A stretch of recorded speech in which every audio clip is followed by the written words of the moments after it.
Worldwide, we're looking at approximately 350 million people with diabetes. There's no question that we're in the midst of a diabetes epidemic. Right now, 1 in 3 Medicare dollars is spent in the care of people with diabetes. 1 in 10 total healthcare dollars is spent on people with diabetes. There's no question that this is a major problem. What in particular is the correlation with the diet and diabetes? I'm not going to get into that. Into diet? No.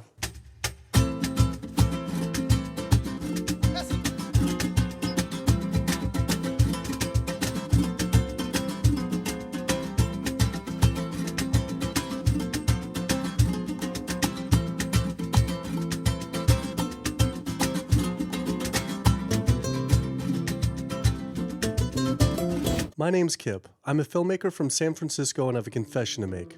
I'm a recovering hypochondriac.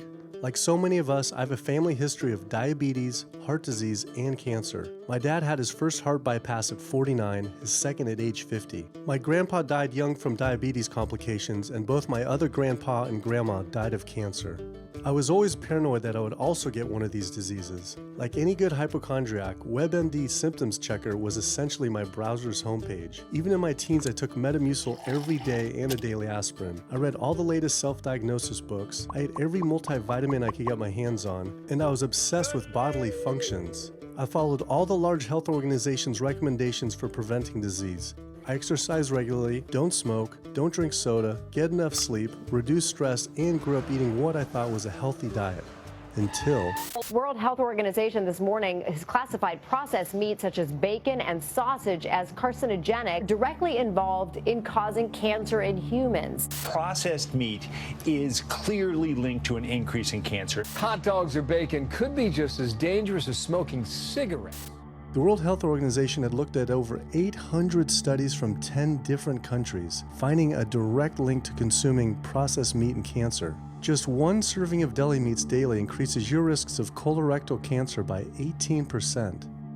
I had no idea that what we ate affected cancer rates, but I never felt like I had eaten a lot of processed meats until I realized that processed meat includes hot dogs, bacon, sausage, salami, ham, pepperoni, cold cuts, and deli slices, basically everything I grew up eating. The World Health Organization classifies processed meat as a Group 1 carcinogen, the same group as cigarettes, asbestos, and plutonium, and classifies red meat as a Group 2 carcinogen. Was this like I had essentially been smoking my entire childhood? If processed meats are labeled the same as cigarettes, how is it even legal for kids to be eating this way? I thought this was new information, but many of these studies have been around for 50 years. I couldn't believe I'd been eating processed meats virtually my entire life and was just now finding out how dangerous they are. Why hadn't I been hearing about it from the American Cancer Society, the largest cancer group in the nation? When I went on their website, I was shocked to see that none of this information was featured on their homepage. But even more shocking, on their Eat Healthy page, they actually encouraged eating Group 1 carcinogenic foods like processed turkey and canned meats. This is after the World Health Organization reviewed over 800 studies definitively linking processed meat to cancer. Thank you for calling your American Cancer Society. My name is Sam. I'm a cancer information specialist. How may I help you today? Hi, I was calling because I was wondering why you all recommend people to eat processed meat on your website, which the World Health Organization has classified as a Group 1 carcinogen, which is in the same class as tobacco smoking, asbestos, and plutonium. This would be like a lung association having a how to roll your own cigarette section on their website. It's kind of the same thing. But let me just place you on a brief hold because He wasn't able to answer my questions and said someone would get back with me. I had always been concerned about cancer because both my grandma and grandpa died of cancer. I wondered if things would have been different had they known the link between diet and this terrible disease. In the US, 1 out of every 4 deaths is from cancer.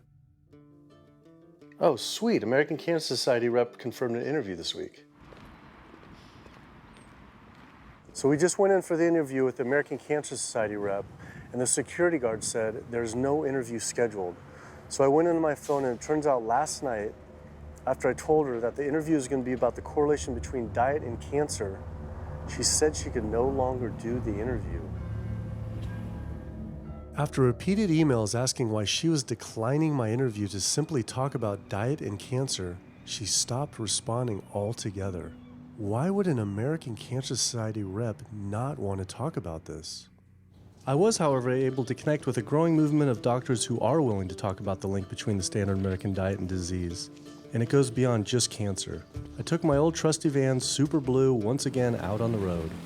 2/3 of adults are now overweight or obese, and we have an epidemic cascade of debilitating disease that's overcoming the country. There's no way we can sustain the current style of care with the epidemic that we're creating with our diet and lifestyle choices. The diabetes, the arthritis, the heart disease, the dementia, the obesity, the cancers are affecting about 70% of deaths. All the data is that those 70% of deaths and morbidity are largely lifestyle related and preventable. Most kids by age 10 in the US already have fatty streaks in their arteries, the first stage of atherosclerosis leading to heart attacks, strokes. Here in American medicine, we operate from the disease model.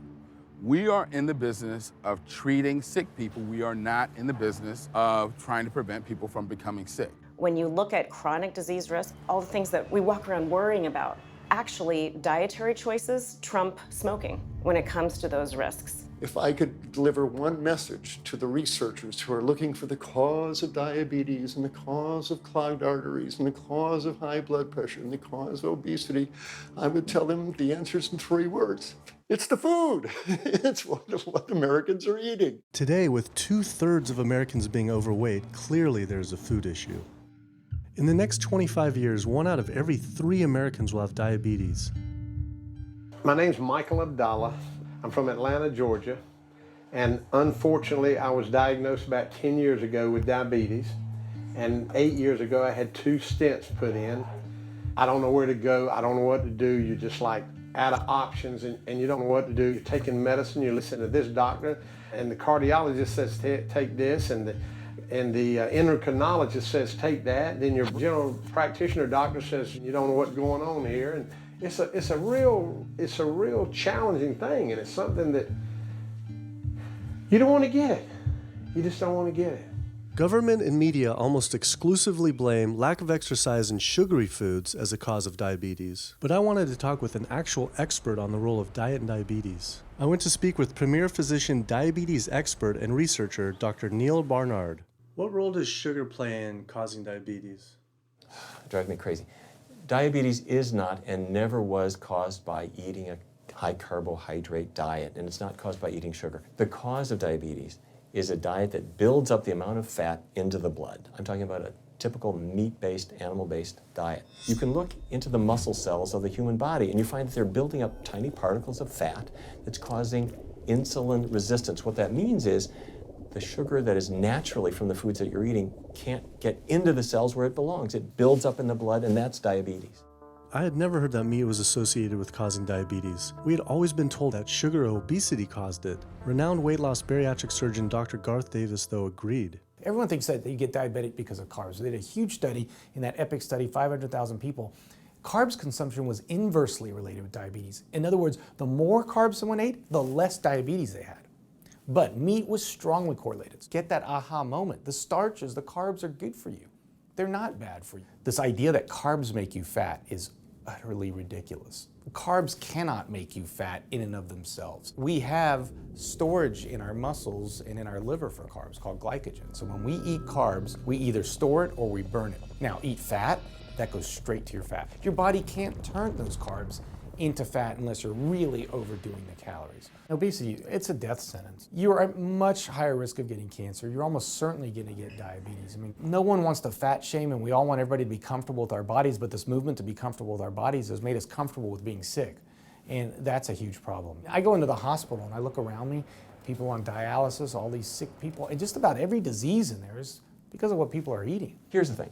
If I eat a sugary cookie, The sugar lures you in like the Trojan horse, but waiting inside that cookie is a huge load of butter or shortening, and that's what fattens you up, and that's the part that leads to the diabetes. It's the fatty foods, not really so much the sugar. It's not that sugar is good for you. There's no nutrients in it. It's excess calories. But when you eat sugar, you don't get inflammation right away. When you eat sugar, you're not getting plaques forming in your vessels. When you're eating sugar, your body's going to store most of it as glycogen or burn it as calories.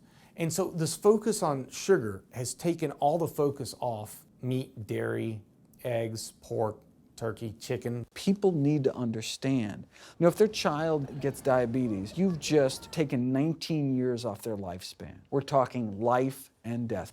I realized there was so much more about diet and disease that I hadn't ever learned. It felt as if this information had been practically withheld. Processed meat causes cancer. Sugar doesn't cause diabetes. I had doubt about the claims these doctors were making, so I did some searching on my own. Harvard researchers looked at 9 prospective studies finding that just one serving of processed meat per day increased risk of developing diabetes by 51%. The link between eating meat and developing diabetes became undeniable. But when I went on the leading diabetes organization's website, the American Diabetes Association, not only did they not have this information front and center, they were featuring recipes for red and processed meat. And on their recipes for healthy living, they had bacon-wrapped shrimp? What the hell? All right, send an email to American Diabetes Association, see if they'll get back to us. As destructive as diabetes is, it pales in comparison to heart disease. Over 17 million people die every year from cardiovascular disease. It is the leading cause of death around the world. Nearly 1 out of every 3 people will die from this disease. The amount of people who die from cardiovascular disease is the equivalent of 4 jumbo jets crashing every single hour, every single day, every single year. My name is Amy Resnick, and I'm from Swampscott, Massachusetts, a little bit north of Boston. And I recently went to my doctor for asthma because I had a very hard time breathing. And while there, she did some blood work, and one of the tests was C-reactive protein, and on a scale from there was a scale of 1 to 3, 1 being low for cardiac event, 3 being high for cardiac event, and my number was 10.82. What does that mean? That means I am on the road for a heart attack, and she said probably within the next 30 days. 30 days? 30 days, if I'm going the way I was going. I take this for my heart arrhythmia, take this for pain, oxycodone for pain, and lorazepam for stress, cyclobenzaprine for a muscle relaxer, also take Topamax and Prozac, and I also use a CPAP machine to help me breathe. And my asthma has been so bad this past year, I use it during the day as well to get some air. I am tired when I wake up. I'm tired during the day. I take a nap. I'm still tired. I can't breathe. And I know I need to make a change for my health, or else I'm not going to be here for my family. When we speak of heart disease, I would say the role of alcohol is pretty small. The role of sugar is very small too. Smoking is big, but the good news is that most people have quit or never did smoke. The problem with animal-based diet, its contribution to heart disease is huge and it is pervasive. All this expensive imaging, procedures, bypasses, medication, none of which has one solitary single thing to do with the causation of the illness. So you die of a completely benign foodborne illness that never had its causation treated.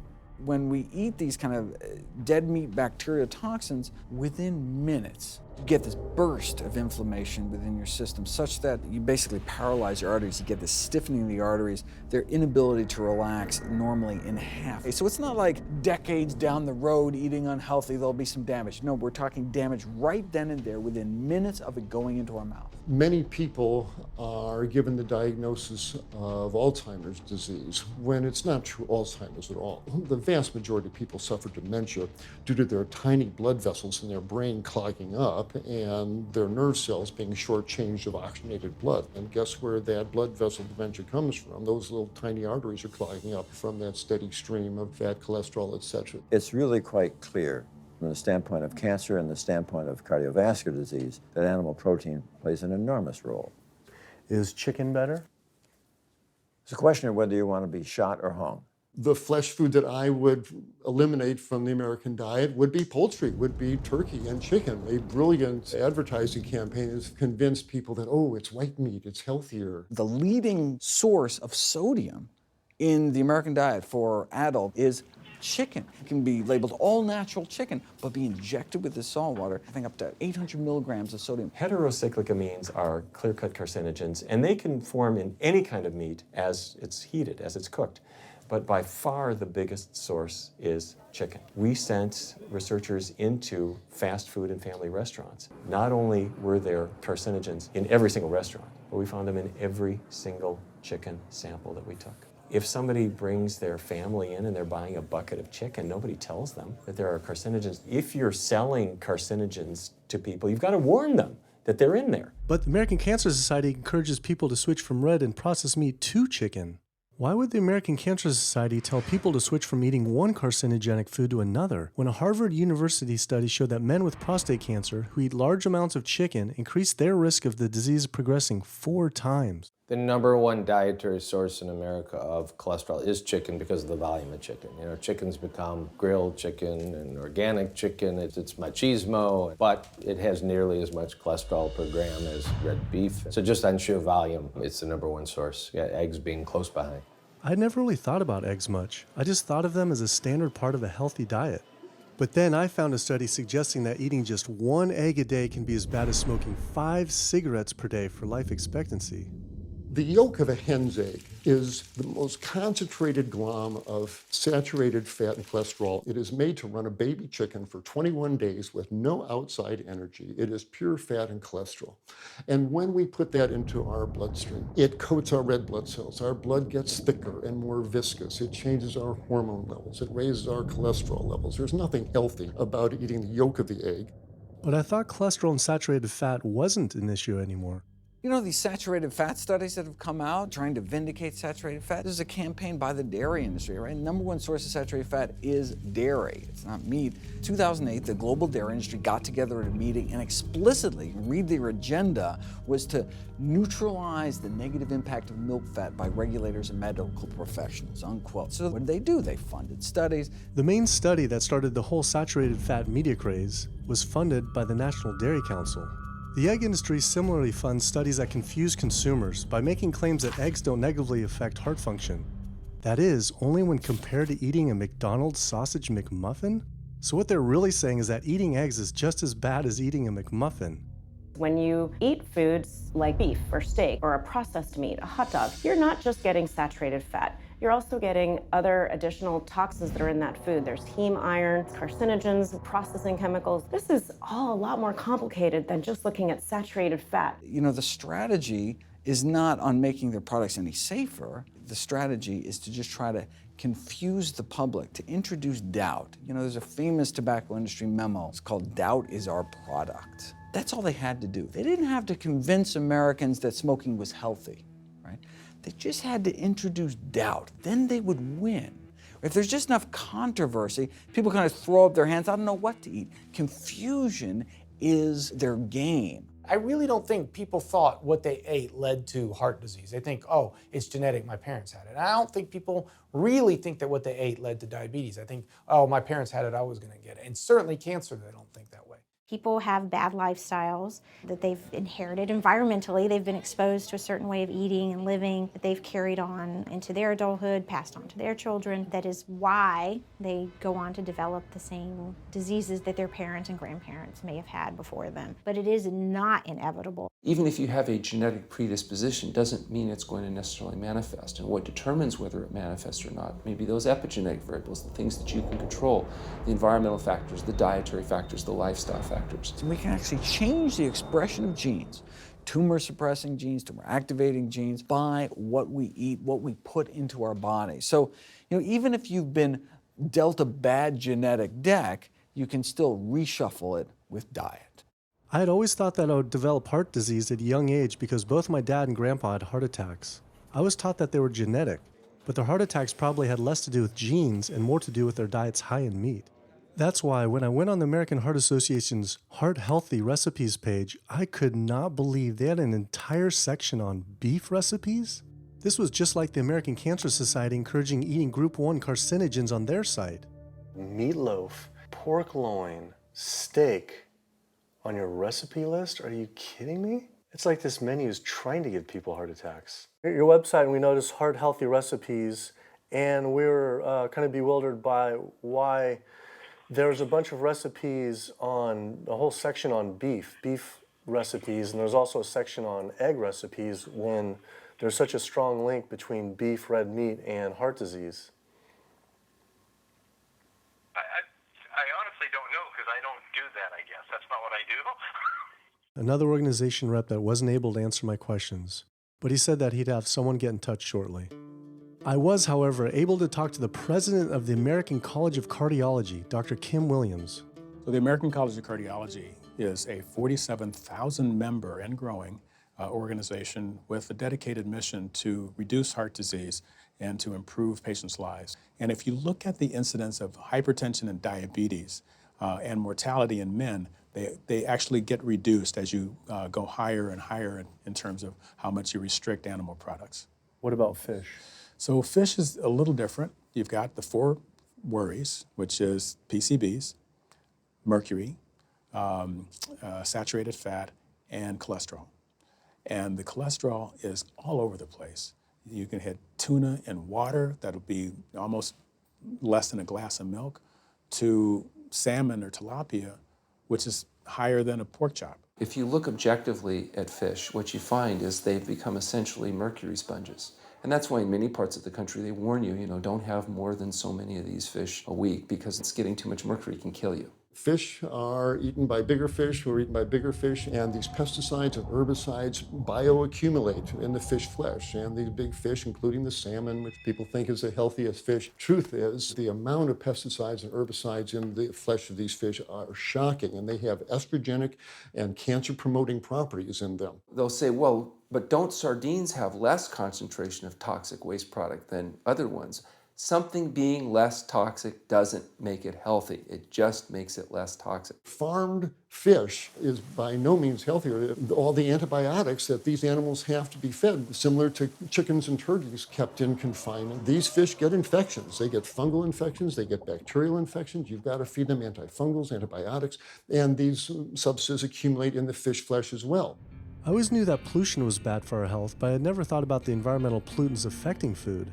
Dioxins, being the most toxic man-made chemicals known to science, cause all sorts of things. They cause endometriosis, they cause cancers, they cause endocrine disruption problems. Most of your exposure, 93% of it, comes from eating meat and dairy products because it climbs up in the food chain so effectively. So you can get exposed to living near these incinerators and breathing it, but it'll take you 14 years to breathe in as much dioxin as a cow will ingest by eating the grass in one day. And that dioxin will accumulate in its fat, which includes the milk and the meat, and anyone eating meat or dairy products is going to get that dose of dioxin, so it climbs up the food chain every step. Men have no way in their bodies to get rid of dioxins, but women have 2 ways. They're both involving having a baby. One is that dioxin crosses the placenta into the growing infant, and the other is that it comes out from the breast milk. So if you have a meat and dairy consuming mother breastfeeding that infant, then the highest impacts of toxic exposure like mercury and dioxins will go to that infant. Pregnant women are told, certain types of fish should be avoided. But what about all these other animal products which are introducing, imagine as the fetus is developing, introducing these very harmful toxins which create reproductive abnormalities, developmental problems, and hormonal issues right as the child is developing, the most critical stage of development. It does make you worry when people say, don't you want to have a little bit of milk because you're pregnant? Don't you want to have some fish because you're pregnant? Who do you think is going to get the chemicals that are in that? All these environmental toxins and toxins from the feed that they're being fed accumulate in their tissues and are released into the mother. and unfortunately to the child when you eat these products when you're pregnant. So this includes antibiotics, hormones, steroids in animal feed. Commercial animals are largely fed GMO corn and soy, which are very laden in pesticides. PCBs have been banned since the 70s, but they persist in the environment. Dioxins, all of these compounds can create hormonal, reproductive, developmental damage as well. Eating organic beef, poultry, pork, or fish will not help you avoid contaminants like mercury, like dioxins, like strontium-90, because they fall out over all sorts of farm fields and water bodies, and they don't skip over the organic fields. And so really the contaminants are coming in regardless of how these animals are raised.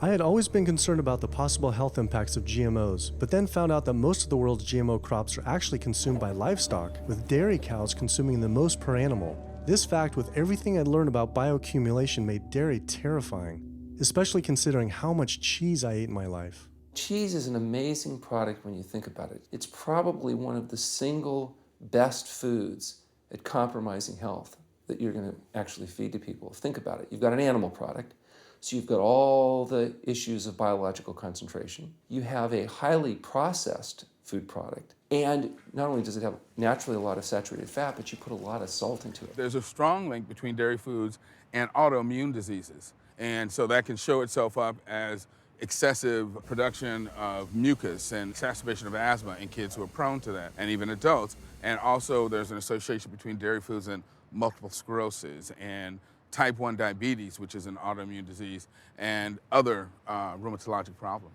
Cow's milk is baby calf growth fluid.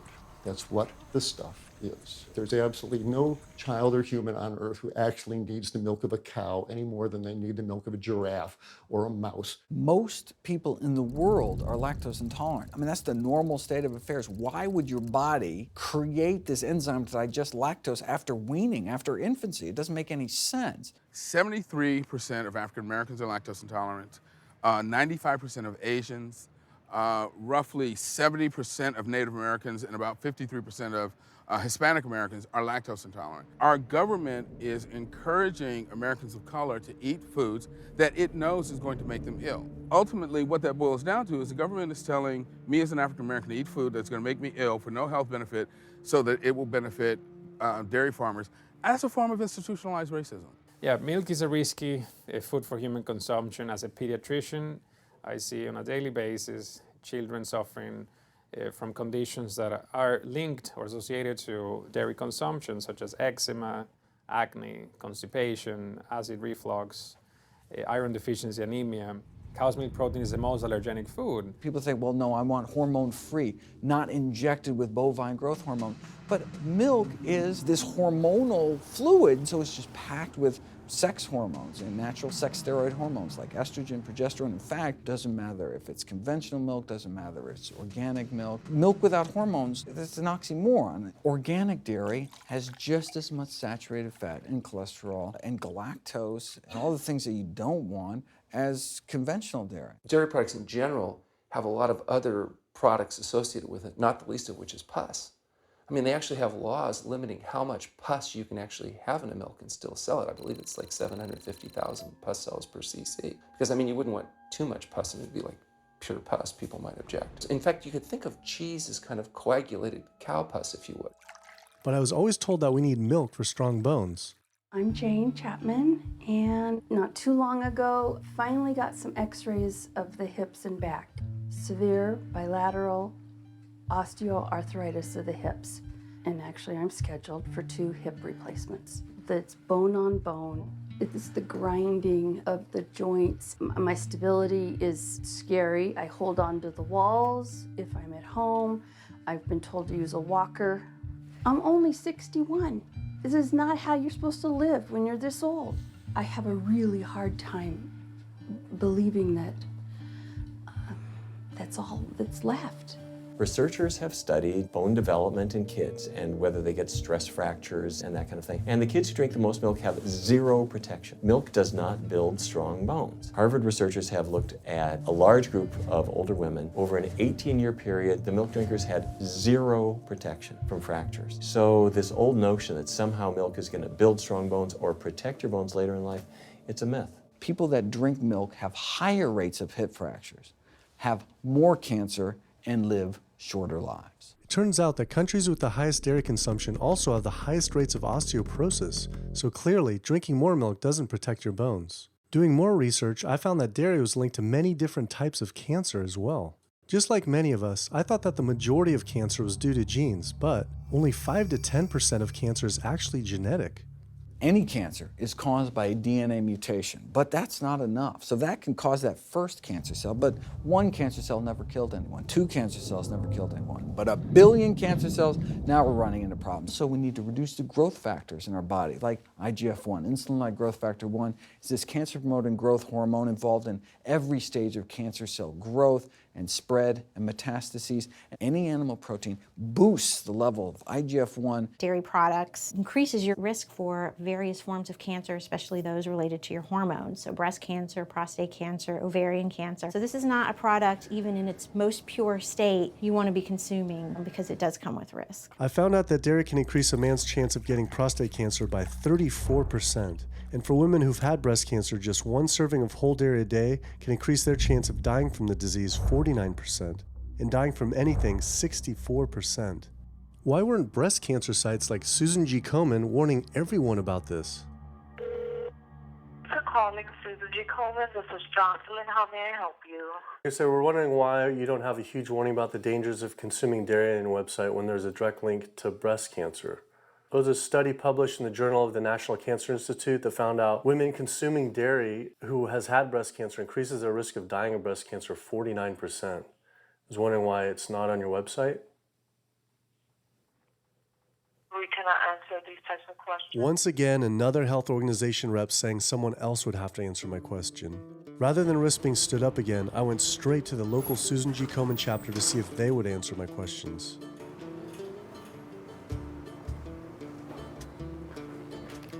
They didn't want to answer my questions in person either, and told us to stop filming, but promised they would connect me to the national office directly.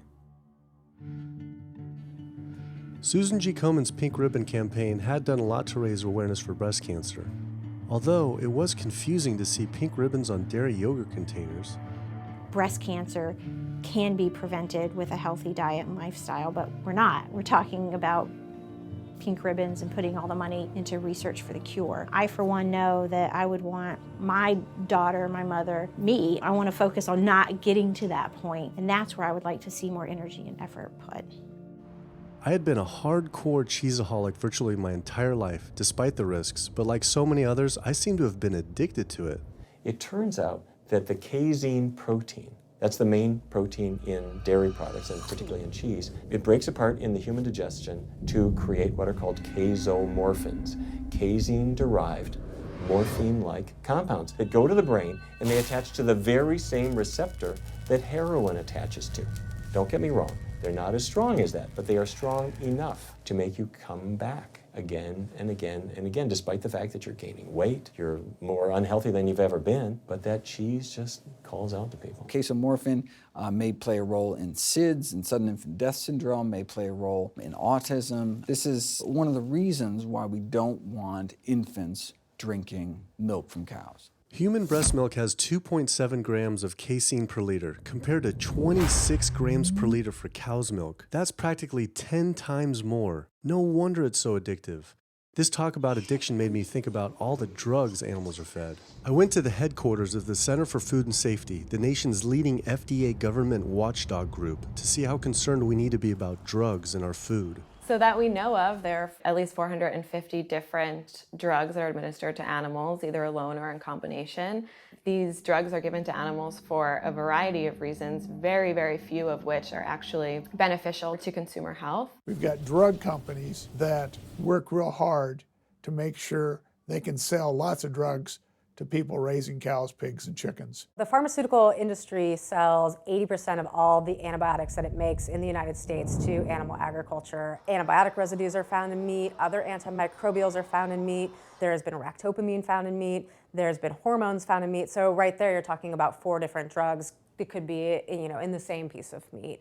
The pharmaceutical company is supposed to show the safety of animal drugs. They're not really testing to see what the impacts of these drugs are on humans. They're really looking to see what the impacts of these drugs are on animals. When we try to get information on some of the health studies and the environmental studies from federal agencies, we get back page after page of blacked out information because the company claimed confidential business information. Consumers have no idea what is in the products that they consume. So how sick something makes me and how bad it pollutes the environment is a secret for a company. In the animal agriculture industry, as in the tobacco industry, these companies really have a vested interest in making sure that the public doesn't have information about their effects and what risks are really posed to consuming them. Have this system where animals are living in their own waste. They're living next to animals that are sick or even dead, and they're stuck in cages with these animals. The bacteria tends to spread, so that the pathogens that are being created in these filthy conditions are breeding resistance to antibiotics, and the public are becoming exposed to those. We already have people dying from salmonella and other things that you eat. We're having about 3,000 people die every year in the United States. That's more than the number of people that were killed in 9/11 in the Twin Towers in New York. If we had some terrorist organization killing 3,000 people a year, we would be all over it. The antibiotic-resistant bacteria deaths that we have, on top of that, you get 20,000 people dying a year. That's 7 9/11s every year. Can you imagine if that many people were being killed by some terrorist group in the United States every year? We would find them. The World Health Organization has said we're nearing a post-antibiotic era in medicine. You'll be at risk in minor surgeries to have a fatal infection. You'll be at risk going to the dentist if you have a tooth extracted. Or it'll be like Civil War medicine. You get an infection in your leg and you cut your leg off. So you have this very dangerous situation. By crowding these animals in, they become a perfect engine for generating a new flu virus that can come out into the community. If you lived near a swine spray field, not even the CAFO, but the waste disposal field, you were 3 times more likely to have a MRSA infection. You can't see how it impacts the average person's life in Duplin County, North Carolina, and not be a little upset about it. From an environmental standpoint, from a community standpoint, from all other aspects, North Carolina, we're in a state of emergency. We've already had bouts of swine flu, or H1N1 as they prefer to refer to it. That particular swine flu incident was originated on a farm here in North Carolina.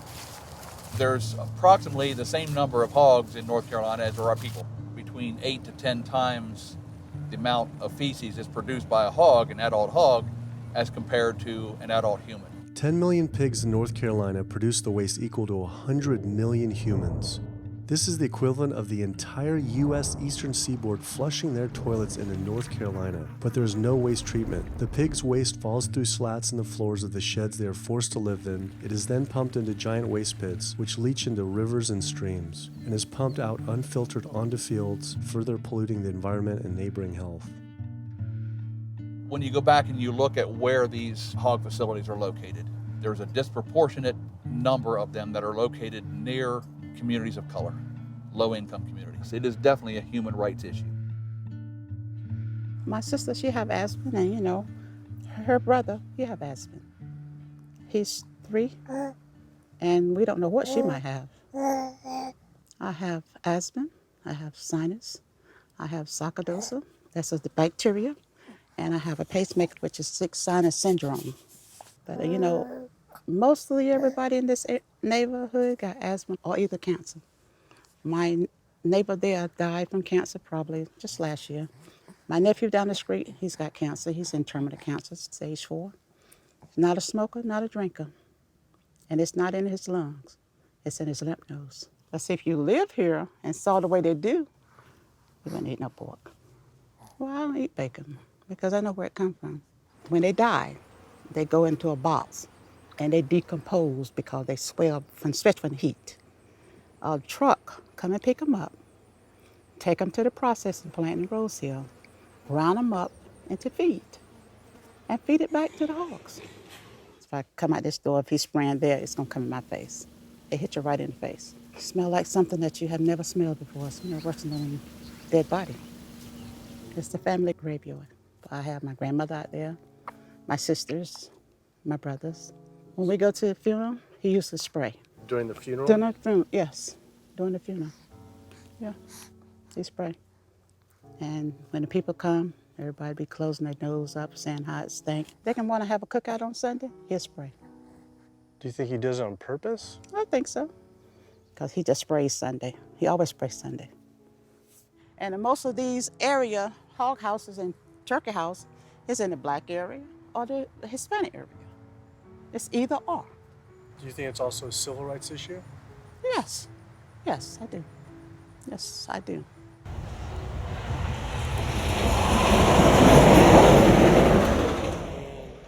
There have been times in the past that I have gotten ready on the Sunday, gotten ready to go to church and come out, and the smell was so strong that I had to go back and regroup because it got in my clothes and I just couldn't go to church smelling like hogs, you know. I just couldn't do it. So I don't think the government cares.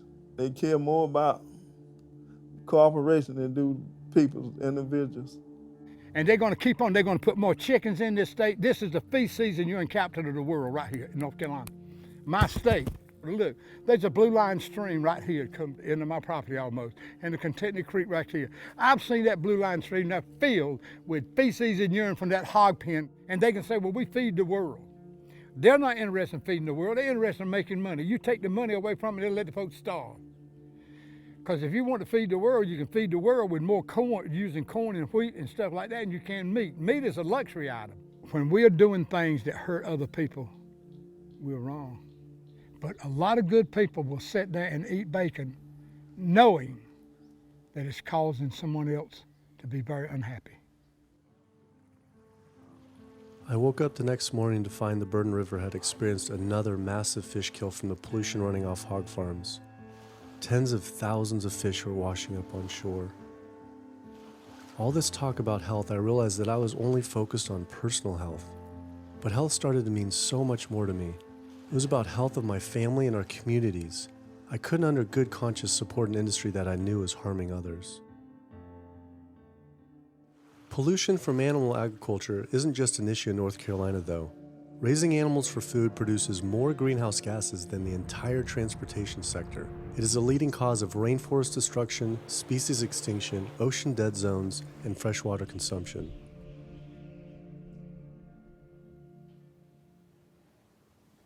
American Diabetes Association actually finally got back and they agreed to an interview. Preparing for their American Diabetes Association interview, I took a look at their diabetes diet and meal plan recommendations, and they were loaded with foods associated with causing diabetes. How could they expect people not to get diabetes if this was the food they were recommending? And then, I saw multiple peer-reviewed studies published on the National Institute of Health website showing that a low-fat, plant-based diet was more than twice as powerful at controlling and even reversing diabetes than the ADA recommended diet that included meat and dairy. Well, the mission of the American Diabetes Association is to identify a prevention and a cure for diabetes, but in the meantime, to improve the lives of all people who are affected by diabetes. And what's the best way to prevent this? For type 2 diabetes, it's unclear. We can't prevent type 2 diabetes in everybody. When we're doing the research, we came across a lot of studies that said that you actually could potentially cure or reverse diabetes with a purely plant-based diet. I don't believe there's sufficient evidence to demonstrate that. How does it compare to the ADA diet that you recommend? We don't recommend a specific diet. We recommend healthy eating. The one that's on the website. We recommend healthy eating. Do you have a whole list of exact day-to-day, the meal plan, the whole meal plan? All they are selections of foods to consider.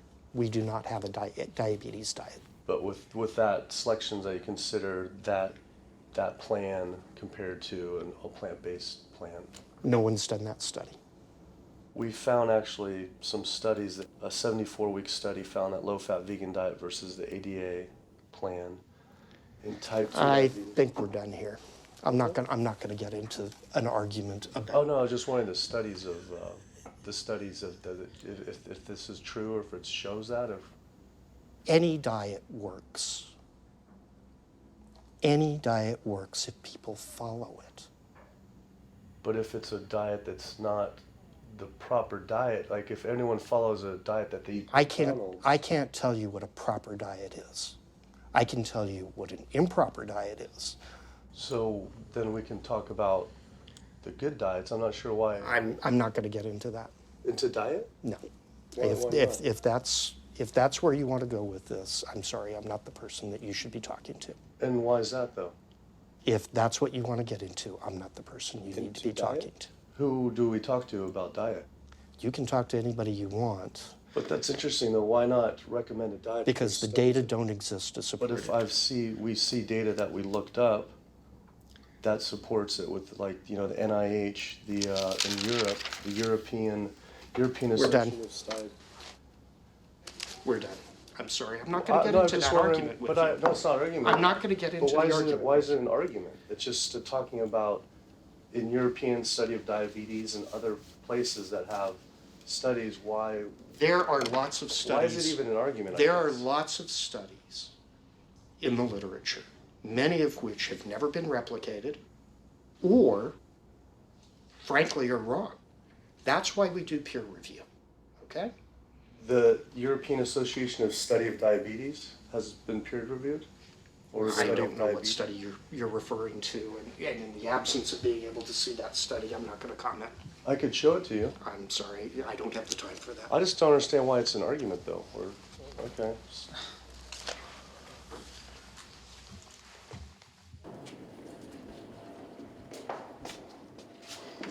That was interesting. What he wanted to talk about was people living longer with diabetes. But once you mention eliminating diabetes or prevention, oh, whoa, now you cross the line. Prevention and cure, whoa, let's not go there. Not only did Dr. Ratner, the chief medical officer of the American Diabetes Association, not want to talk about diet, but the fact that he had such an emotional reaction to my question made it feel I was digging into something that he didn't want uncovered. I had always thought there was no prevention for type 1 diabetes, but then I did research and came across countless studies referencing the link between exposure to dairy at a young age and type 1 diabetes. I mean, this is a food made for baby cows. Cow milk protein gets into the bloodstream, and the body says, hey, this isn't supposed to be in the bloodstream. It makes antibodies to the cow milk protein, which then attack the pancreas and destroy the pancreas. How is this possible that ADA wouldn't have this forefront on their website? Why wouldn't they be warning all parents about this, even if there were only a slight chance? Why were they recommending people to actually eat these foods linked to diabetes? It seemed all of the large health organizations were encouraging people to eat the very foods linked to the diseases they're supposed to be fighting against. American Heart Association promoting beef, American Cancer Society promoting processed meat, pink ribbons on dairy products, and bacon-wrapped shrimp on American Diabetes Association. And then it all came together. What if?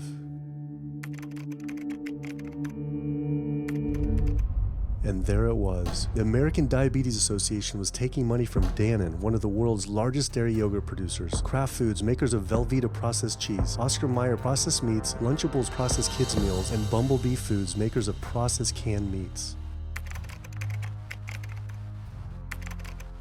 American Cancer Society was taking money from Tyson, one of the world's largest meat producers, and Yum Brand, owner of Pizza Hut, KFC, and Taco Bell.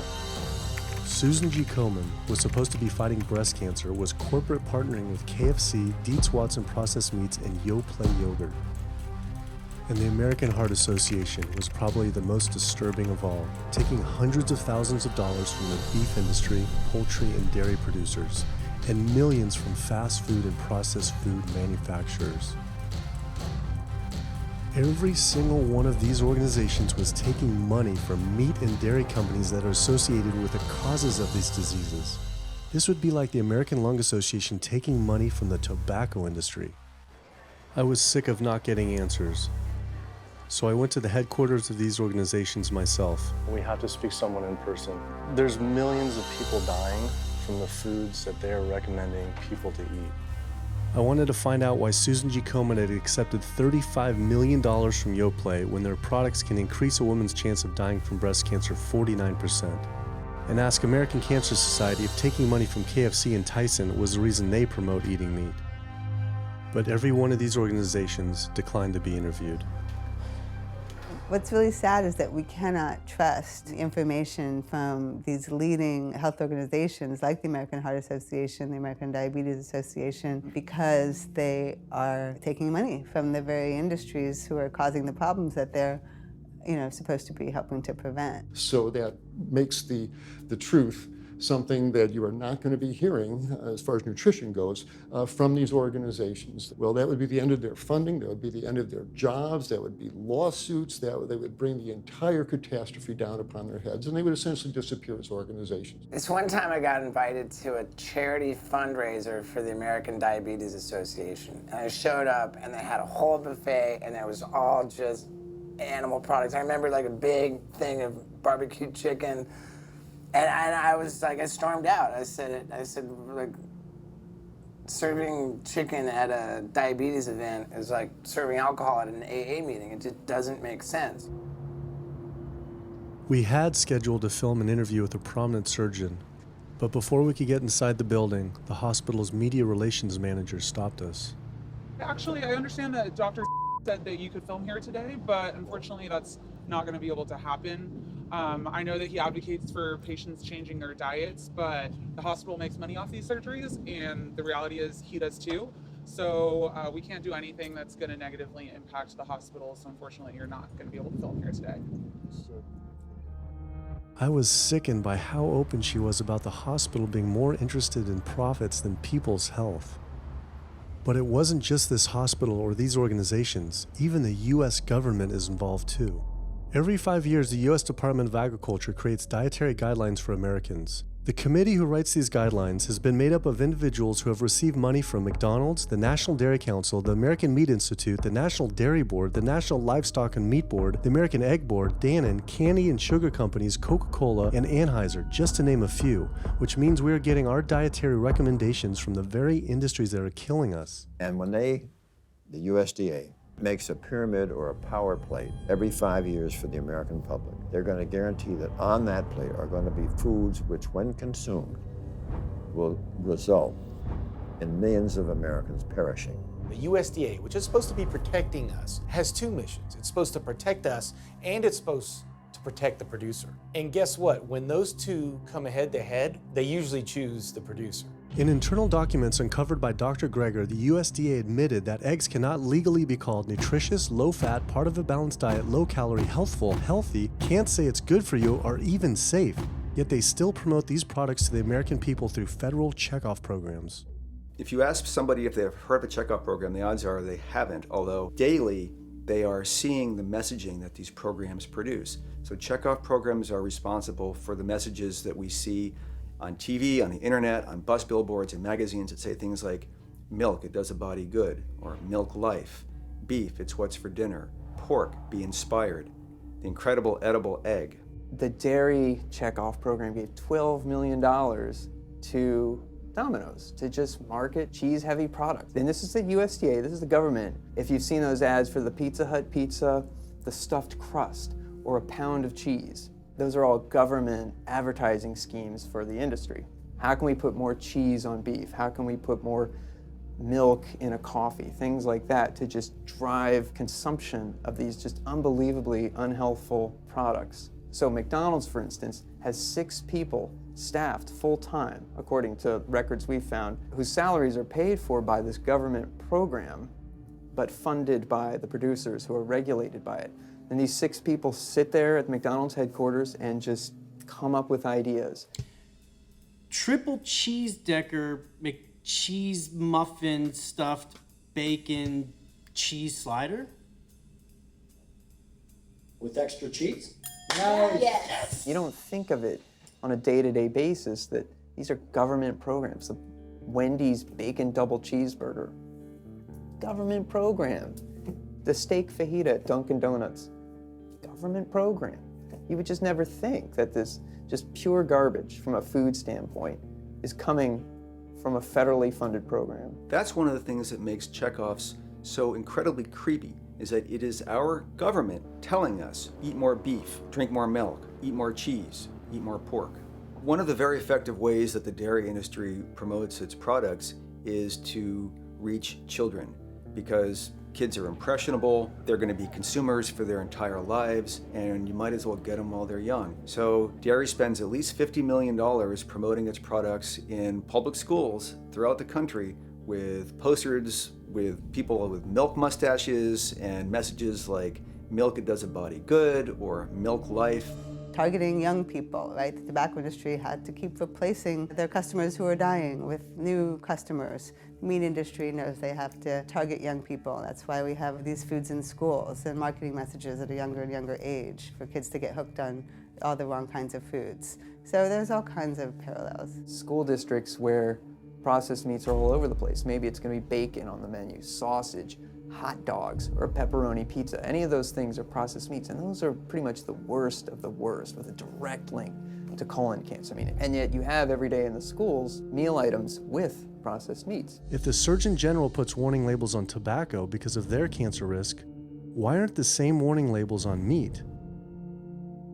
Based on the publicly available data, we know they spend at least $557 million promoting their goods through checkoff programs. We know that they spend at least $138 million lobbying Congress. We expect that they spend a good deal more than that in figures that simply aren't publicly disclosed. The industry's lobbying power is so strong that they can create laws and push through legislation that doesn't benefit Americans in any way, such as ag-gag laws that criminalize whistleblowing of photographing abuses by this industry. Activists in the U.S. can be charged as terrorists for disrupting the profits of any business that uses animals under the Animal Enterprise Terrorism Act, to the even more ridiculous ones like cheeseburger laws.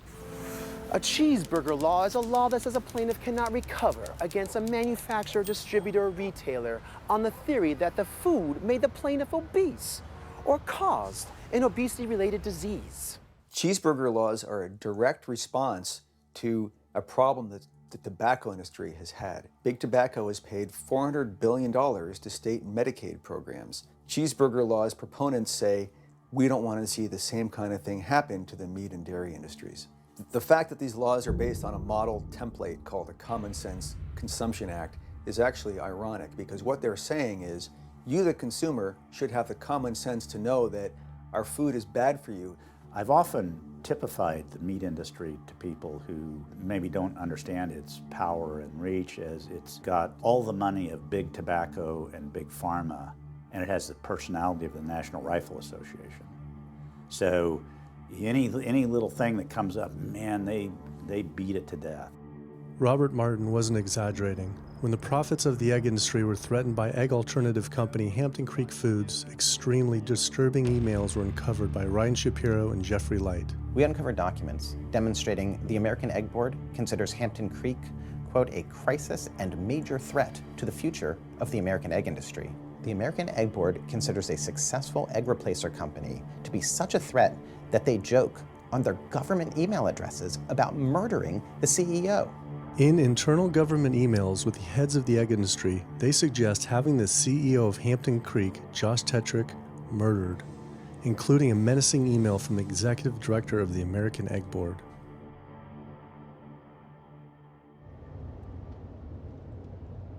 The meat producers don't have to pay for the heart disease or the environmental destruction or any of the other externalities, as economists call them, that their products cause. You know, then there's the whole pharmaceutical aspect of it, and the fact that there's a very strong pharmaceutical industry and lobby that has a huge stake in preserving the status quo. And these chronic diseases, these are the cash cows of the pharmaceutical industry. You have a $5 billion stent industry. Do they ever want to see that go away? We've got a $35 billion statin drug industry. Do they ever want to see that go away? I'm talking about the pharmaceutical industry effectively controls what doctors are told. Most research isn't put into prevention, it's put into the medication that we might use for that particular disease.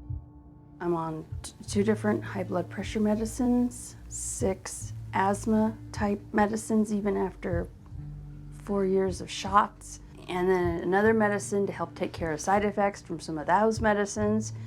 I'm on high-level antidepressants, a couple of different pain meds for my back and hips. I'm taking about 16 drugs, not counting the insulin in the morning. I take insulin in the morning, insulin at night, you know, 32 to 34 units of insulin. Lantus, to be exact. Some of these meds are for diabetes. This is for peeing. I have to use this for my prostate, and then I have to use this for the heart, and I have to use this for blood pressure. And it's just on and on and on and on. The doctors are telling me this is what I've got to do for my whole life, and it's frustrating, and it's very stressful, and I don't know how long my liver's going to last taking all this stuff. Under conventional medical treatment, whether it be for autoimmune disease, or even conditions like high blood pressure or diabetes, you're told that you have to take drugs. And not just for a week or a month or a year. You're told you have to take drugs forever. You're guaranteed that if you follow your doctor's advice, you'll be sick forever. You'll never get well. That's the guarantee. Because the strategies are all about manipulating the symptoms, not dealing with the underlying cause. You come in with that diagnosis, you get a bunch of pills that have nothing to do with the disease causation, or you get these procedures that have nothing to do with disease causation. It's a deception to say this pill will help you unclog your arteries, this one will save you from a stroke. No, it doesn't. The people who take the statins, etc., they still get their heart attacks, they still get their strokes. This does not reverse disease. This does not make plaques smaller. This is a fraud of massive proportions. In the US, treating chronic disease such as heart disease, cancer, and diabetes is a $1.5 trillion industry. That's the GDP equivalent of the 10th richest country in the world. I went back and dug deeper into the health organization's funding, and there it was again. These organizations were accepting millions of dollars from pharmaceutical companies that are making billions of dollars from the very same diseases these health groups are supposedly trying to end. It seemed like a major conflict of interest, unless ending these diseases isn't really the goal. The pharmaceutical industry spends more money on lobbying than any other single industry. Just like animal agriculture, they are so powerful they write their own laws that have had activists in prison to silence them. Government's in bed with anyone that gives them the most money, which is the pharmaceutical industry, which is the animal ag industries. Like, they are pumping the government full of money and resources, and in return the government's giving them what they want: subsidies, imprisoning activists that go against them. And I think it's quite telling that these industries are working so hard and spending so much money to criminalize people for simply taking a picture, for simply recording what's going on inside of these facilities and making it known to the public. They're behind walls, they're underground, they're in these secret facilities that no one knows about. But if they did, they would be shocked and outraged. And I think people would not want to think that their pharmaceuticals, that their food are coming from these places. And that's why I think the ag laws are what they are, is because they are trying to silence people into not speaking out and not showing the truth. I finally realized how deep the collusion truly is between government and these industries, and how dangerous it could be to expose them. These concerns intensified after meeting the USDA whistleblower who revealed mad cow disease in the US meat supply. USDA operates like the military. So when I got on TV and that, right away USDA sent out memos to all the veterinarians and food inspectors. If anybody from the media ever contacts you, do not talk to them. Refer them to Washington, D.C., and we will talk to them. So right away, shut up everybody. American public should be very concerned about this, what's going on with USDA. Here in the United States, we have at least 4 cases of mad cow disease, but I'm almost positive there's more cases than that, but the government isn't looking for it. So what you're saying is that there could be already mad cow disease in humans. Right, and I think a lot of it was misdiagnosed. With the Alzheimer's or dementia, it takes several years, you see the progression, but to make it easier, these doctors just sign off on it as dementia or Alzheimer's without actually taking a biopsy of the brain to see if it's that, or is it actually a prion disease like Creutzfeldt-Jakob disease or mad cow disease. Do you think it's safe to eat meat? I personally don't think it's safe to eat it because of the fact how the line speeds are increasing and also our inspectors are not well trained enough. At the present time, the line speed now is going about 220 cows an hour. That gives you about somewhere around 4 cows per minute, so that's 15 seconds per cow. These dangerous slaughter speeds means that animal waste ends up everywhere. Testing shows 88% of pork chops are contaminated with fecal bacteria, 90% of ground beef, and 95% of chicken breast sample contain animal waste bacteria. There is nothing clean about eating this way. But it just isn't waste, it's also pus-filled infections. You can see there's a bump or some kind of abscess underneath the hide. Most of the time when the hide's pulled off, either that will open up the abscess and the pus will come out, or if it's deep-seated, when the inspectors are doing their work or the company employees, they might stick their knife into an abscess and it explodes all over the place. I had heard enough. I was utterly disgusted by the corruption, the greed, the disease, and the abuse I was learning about. The very animals we were killing us and the planet. But so many people eat meat and dairy every day of their lives, and we are so concerned about getting enough protein. Do we have to eat meat to get complete protein? Oh my God. You want me to jump off this building, don't you? No. Well, first of all protein is made by plants. I'll state that again for the record. All protein is initially made by plants, all of it. And it is not necessary to eat animal tissue in order to get protein. Only plants have the ability to actually take nitrogen from the air, break those molecules apart, and incorporate that nitrogen into amino acids and then make protein. Any protein you get from an animal is simply recycled plant protein. If you ate a diet that was calorically adequate, and even things like brown rice and broccoli, and you got enough of it, you'd get enough both quantity and quality of protein. 2,000 calories of brown rice and broccoli is going to be about 80 grams of protein a day, including the essential amino acids that you need in order to maintain optimum health. I mean, grains are loaded with protein. Beans are loaded with protein. Vegetables are loaded with protein. You really want to get your protein from plants because plant proteins have a much more beneficial effect on our physiology. The funny thing about protein is most Americans get about twice the amount they need. Most Americans get less than half the amount of fiber they need. But the conversation tends to always be about protein. So in my mind, it's just this magical marketing campaign that protein has taken on over the decades. The question is not where do you get your protein, it's where do you get your fiber? I have never in my professional career seen a protein deficiency. I've never seen someone come in eating normal amounts of calories and they're protein deficient. You just don't see that. So human milk has the lowest protein content ever in any species ever tested. I mean, that's the fluid that's been designed by evolution over millions of years. And so it's like the perfect food for human babies, right? Perfect food, lowest protein content any other mammal. And so it gives a sense of kind of protein requirements for anything. So look, then rat milk, ape milk, donkey milk, any milk has ever been tested. And you hear this a lot in bodybuilders. They're like, well, I need, chicken, or I need fish to be, to be strong, to build muscle tissue. That is utter nonsense. The largest, strongest terrestrial animals on the planet are all herbivores. The biggest, strongest animals are all herbivores. When we bring in people and they're on meaty diets and we transition them to a plant-based diet, we always track what they're eating. Their vitamin intake goes up. Their nutrition overall goes up, dramatically better. And these same people might worry in advance, will I get the nutrition that I need on a plant-based diet? The fact is, you're not getting the nutrition you need on a meat-based diet, and you're going to get dramatically better nutrition on a plant-based diet. For an average-sized guy like myself, I need about 56 grams of protein a day. That's optimum. Probably I really need 30 to 40 grams a day. Diets that are really high in these protein create diabetes, create heart disease, create cancer, create the diseases that I'm treating on a daily basis. But this is the opposite of what all the high-protein diet fads say. The food you eat determines the bacteria that live in your gut. While you eat animal flesh every day, you are summoning up bacteria that eat carnitine. And those bacteria will turn that carnitine into a molecule called trimethylamine. Your liver then turns that into trimethylamine oxide. That's a molecule from hell. That molecule drives cholesterol into the artery walls. And the people who are consuming this flesh-based diet are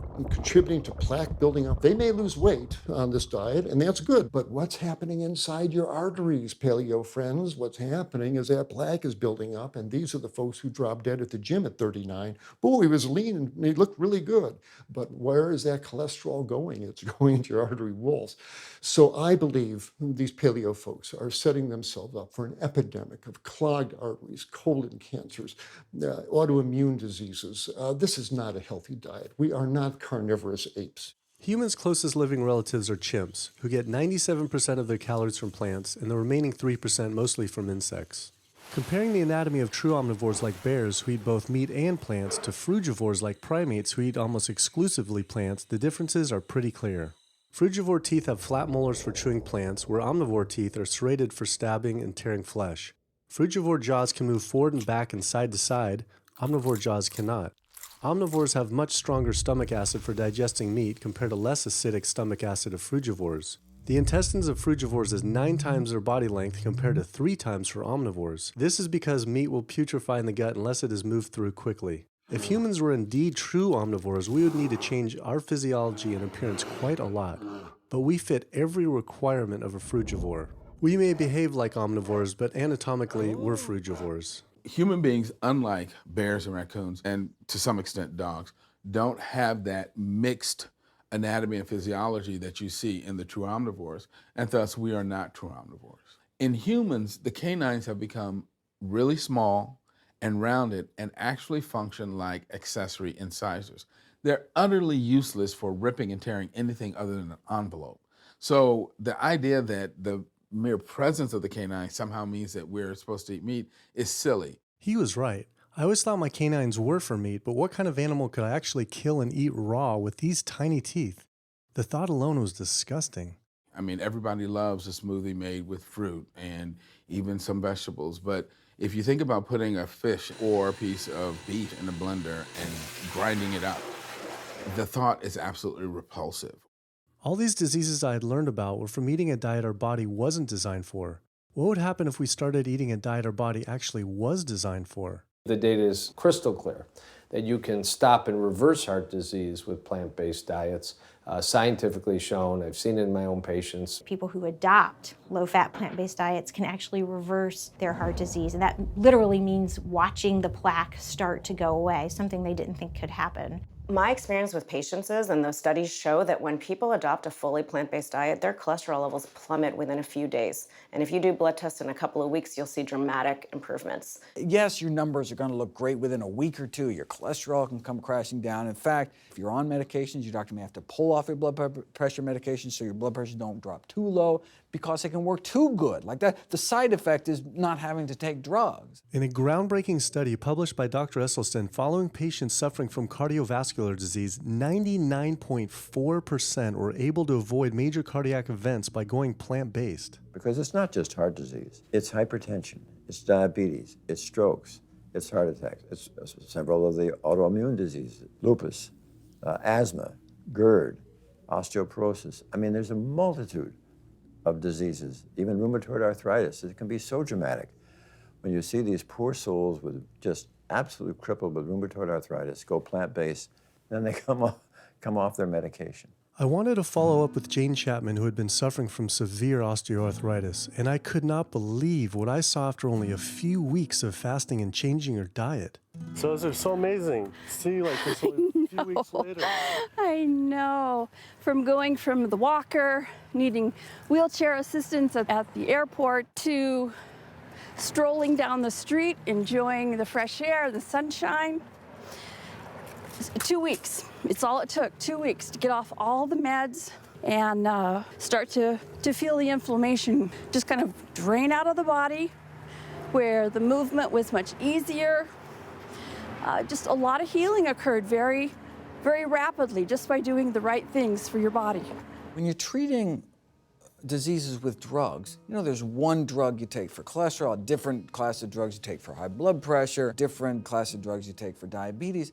But with diet, a plant-based diet affects all these diseases, one diet to kind of rule them all. The impacts of eating this way go far beyond ourselves. By getting rid of heart disease alone, we would save up to $48 trillion in the USA, 3 times the US GDP. Conditions like high blood pressure, you don't have to take the drugs the rest of your life and be sick forever. What you can do is live in such a way that it gives the body a chance to heal itself. We took 174 consecutive patients with high blood pressure, and 174 people were able to lower their blood pressure enough to eliminate the need for medication. For inflammatory bowel disease like Crohn's, the best remission rates ever achieved through a plant-based diet. MS, multiple sclerosis, the best results ever achieved compared to any medical, surgical, any kind of intervention was a plant-based diet. You can see that with every sequential reduction in animal products, people live longer, they have less heart disease, they have less cancer, they have less diabetes. You can actually take human cancer cells, put them in a petri dish, and you can drip the blood of those eating vegan, get about 72% suppression in human prostate cancer cell growth in vitro. They wanted to try this again with women and breast cancer. So they said, let's see what a plant-based diet can do. After just 2 weeks, their bodies cleaned up. You drop their blood on the same carpet of cancer cells. You can clear off the whole plate. This is after just 2 weeks eating healthy, which raises the question, you know, what kind of blood do we want in our bodies? My background is in industrial and systems engineering, and that was my career path for a long time until I got thyroid cancer, and everything changed from there. I decided that I wanted to try alternative methods and treatments rather than have surgery and have my thyroid removed, which meant I'd be on medication forever, and I didn't want that. I just started reading how a plant-based diet can heal the body, and it has worked for so many people. So I immediately just switched to a completely whole food plant-based diet. After a year, the cancer was completely gone, and my thyroid had shrunk to normal size, and I was completely free of that. This was tough to believe. Couldn't this all just be from eating healthier though, like no sugar? Turns out Dr. Walter Kempner from Duke University back in the 1940s was reversing some of our worst killer diseases with diet alone. And the diet he was using was not only strictly plant-based, but it was made up of white rice, fruit, and table sugar. And he was reversing diabetes, he was reversing malignant hypertension, reversing heart disease, the diabetic complications, reversing diabetic blindness. So these people basically had death sentences, went to him, and were given basically sugar, you know, this horrible diet, but it was strictly plant-based. If this information had been around since the 1940s, why don't all doctors know this? We're not taught about the power of food in medical school. No one is taught that the changes that we make with our diet are probably the single most powerful thing we can do to determine our destiny. It trumps our genetics. Why isn't your doctor telling this? Odds are your doctor never learned any of this. In fact, there was even a bill introduced just mandating physicians get 7 hours nutrition training every couple of years, just to kind of stay on top of it. And who came out against that? The California Medical Association. Even the family physicians, the surgeons, all the mainstream medical groups came out opposed. It's 7 hours, that's a lot, even if it's over 1 4-year period. So they're not just kind of neutral, but they're actually actively opposing nutrition education. Ironically, when patients come to doctors with questions, they assume that the doctor knows something about nutrition, and so it's kind of a double whammy that doctors haven't been taught much about nutrition. Why don't we hear about this from dietitians when nutrition is their entire specialty? Turns out the American Nutrition and Dietetics Association puts out nutrition fact sheets written by the industries themselves. The industries pay $20,000 per fact sheet and explicitly take part in writing them.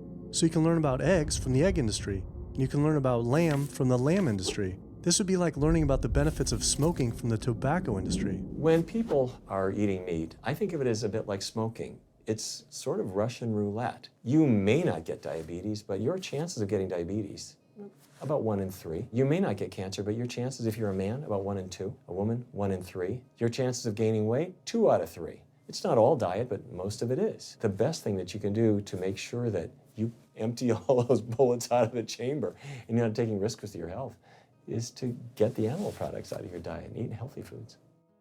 I came to True North to help me with my asthma and to lose a little weight, and it's amazing. Just in 2 weeks of changing my diet, Don't have to take any asthma medication, no antidepressants, no pain medication, no heart medication, nothing.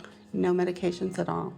And it's just incredible. I was taking Oxy and Advil, and I was taking 800 milligrams of Motrin 3 times a day just to get through the day because I was in so much pain. And now, nothing. Wow. Nothing at all. 2 weeks. 2 weeks, So 14 days. All that medication, you're completely off. Completely off everything. It's just been so frustrating to me because I went to so many different doctors for help, and I tried so many different medications to help me with my asthma, and nothing helped, and I was stuck on the couch for the last 10 months, unable to breathe. And now in 2 weeks' time, 14 days, I'm off my medication, and I can breathe, and I feel good, and I can walk. My life has changed, and it only took 2 weeks of a whole plant-based diet. That's incredible. Yeah. That is incredible. It really is. That's amazing. It really is. I feel so blessed and so good and just so happy to be doing this, and I'm hoping that I can be a role model for other people and not be pushy about it, because everyone's going to do it in their own time. But thank God my time is now. So. Thanks. Thanks. As powerful as Amy's story was, I knew for some, eating 100% plant-based would still seem extreme. I think there's this sense that everything's okay in moderation, right? But we haven't seen that moderation works. There really isn't a study that shows that by eating meat and eggs in moderation, you can actually turn your heart disease around and get better. But I know people who've given up meat and they felt sick. Yeah, it's unlikely that anybody's symptoms are caused by a dead, decaying flesh deficiency. The lack of highly processed animal food products in the diet is not going to be associated with the causal factor about why they're sick. There is going to be a reason why they're not feeling well, but that's not going to be one of them. So I've had people go vegan, and they come back to me and they're like, I'm hypothyroid, and my doctor says I'm hypothyroid because plant-based diet makes you hypothyroid. I'm like, so what does your doctor tell all his meat eaters that are hypothyroid? Well, what's an animal flesh or dairy that you can't get in plant-based? Cholesterol, heterocyclic amines, E. coli. You know, if you think about it, there is nothing in an animal-based diet that you can't get in healthier form somewhere else. The only other vitamin is vitamin B12. It's not made by plants, not made by animals either, made by little microbes that blanket the earth. So because the way we live in our sanitized world, unless you're eating bacteria-contaminated foods, we need to get a source of B12 from somewhere. And so the healthiest, cheapest, safest source is to get a vitamin B12 fortified food or vitamin B12 supplement, not to get it from meat and dairy. What about people who say they have to eat meat for their blood type or their genes? I mean, it's like I need meat because I'm a Capricorn, or I need meat because I have an A+ blood. I mean, it's like, what do you say? No one has to eat meat. I mean, there's no vitamin, mineral, nutrient that you can't get from non-animal sources. Valentine's Day, I decided to go vegan and give up all meat, which was never in my thoughts in a wild million years, but I've heard so much success from people that are vegan. And so I gave up all animal products whatsoever. I've lost 29 pounds. I've been able to cut my meds in half. I've been able to cut my insulin in half. And now I'm going for the moon. I'm going to cut it all out. In the last 6 weeks, we've just had 3 grandchildren. And my ugly face is going to be around to see them graduate from high school and college. I'm going to be here. My mission is to let everybody know you do not have to suffer from diabetes and cancer and heart disease because someone in your family had it or because the doctors are telling you this is what's going to happen. You can take charge of your health and have a positive outcome just like I did. The reason I'm so committed to this is, my grandmother had diabetes, and I didn't know what I know now about healing the body. And if I did, I feel like she could have lived at least a few years longer. And so it's in her honor that I do what I do. Because I could save someone else's grandmother, aunt, uncle, father from that,